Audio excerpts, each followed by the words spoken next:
वो है the day of conversion. कैसे आई, चेंज कैसे हुआ, आज हम इस सारी बातों पर गौर खोज करने की देखेंगे कि 120 की जमात में ऐसा क्या हुआ।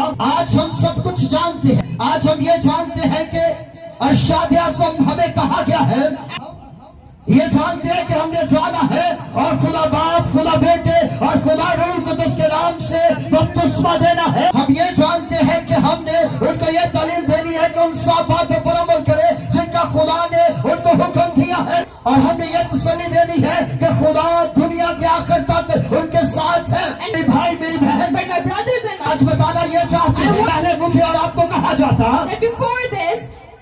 इसके पहले कि मुझे और आपको हुक्म मिलता, so before this that we got this command कि जाओ, that go, कहा यह क्या था कि ठहर जाओ, it was said that you have to stop, कहा यह क्या था कि रुक जाओ, it was said that you have to hold on, और जब तक रुक जाओ, you have to hold up जब तक मेरा रूह ना आ जाए, until you get the Holy जब तक Spirit, मेरा मसाला आ जाए, until you get anointed, जब तक तुम्हें कुव्वत का लिबास न मिल जाए, until you're endured with the power, और जब तक तुम्हारे आग अंदर ना आ जाए, until you get the holy fire. लेकिन इस हुक्म के बारे में तो हम जानते But we नहीं। didn't know about this command.